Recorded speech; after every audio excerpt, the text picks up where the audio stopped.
Welcome everyone to this tutorial for the F-22 in Flight Simulator.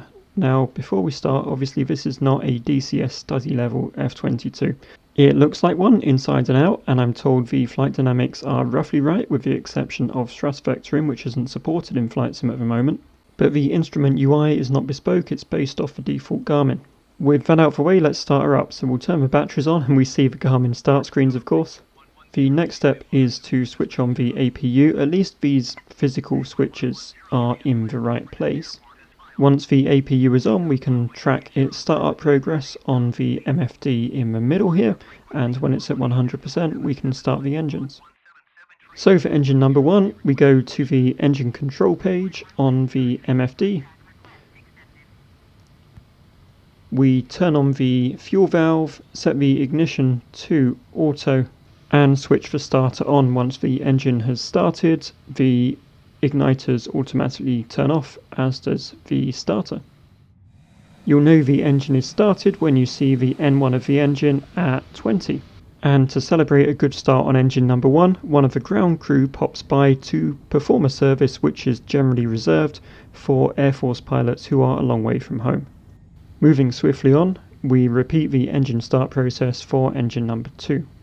Remember to switch off the APU once the engines start.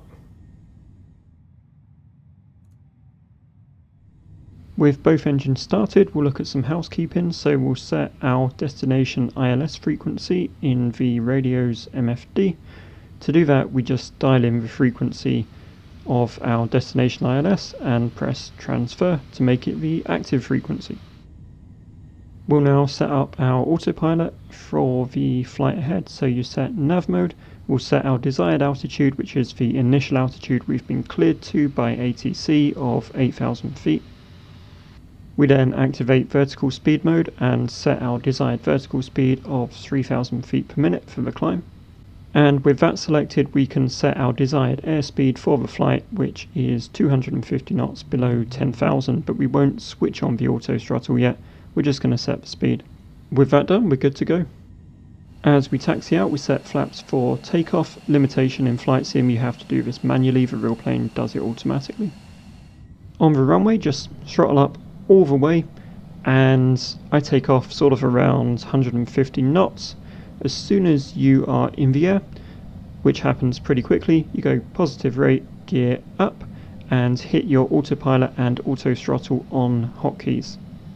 The plane now happily sits on your desired nav path at a 3,000 feet per minute climb to 8,000 feet at 250 knots with no drama. We can also set flap 0 at this point. As the plane happily levels off at 8,000 feet, we'll check out some of the other features. So as with every Garmin MFD, you can see your flight plan, and you can also add direct tos and procedures, all the usual stuff. So now we're at 8,000, it's time to proceed to the next part of the flight.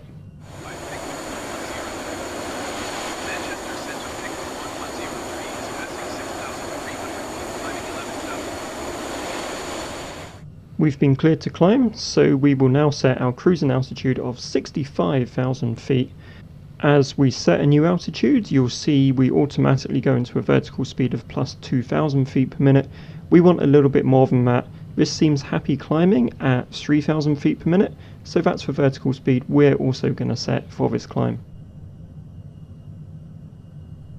As we pass through 10,000 feet, we can now set our desired speed to a staggering 600 knots indicated, which will soon take us past Mach 1 for a cruise of over Mach 2.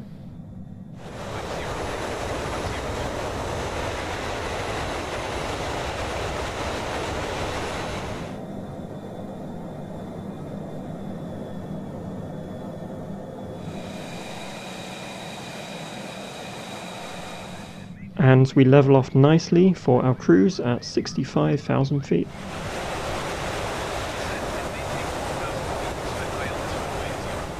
At top of descent, we do 3 things. We set a desired speed of 250 knots, we set a desired altitude of our final altitude, which is 4,000 in this case, or as you're directed by ATC, and we'll also set a vertical speed of minus 3,000 feet per minute. And that's really all there is to do until our final altitude, where we will set our flaps to full once we're on course to intercept the localizer. At that point we'll set our approach speed, which is basically the lowest it will go, of 135 knots. We'll change our nav source to localizer and hit approach. Drop the gear. As soon as you hit the glide slope, the plane will pitch down to follow the glide path to the airport.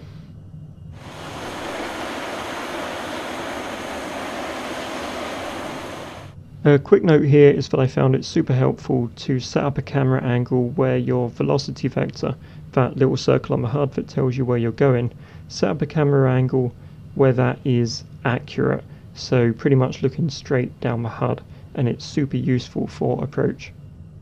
Follow the ILS till short final, then disengage the autopilot just as you get closer to the airport to make sure you're lined up, especially helpful at this airport where the ILS isn't aligned correctly. Use that velocity vector to aim yourself at the tarmac. When you're almost above the runway, disengage auto throttle, bring your throttles back to idle and glide it down for a landing.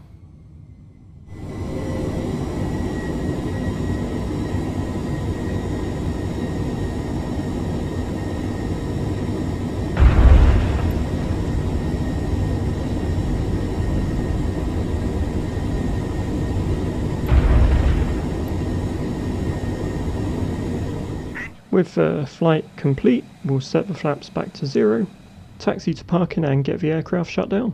To shut off the engines, go to the engine control pages and close the fuel valves. Then just switch off the batteries. Thank you so much for watching. If you found this useful, please drop a like and subscribe if you'd like to see more, because I make this kind of content fairly regularly. Until next time, take care.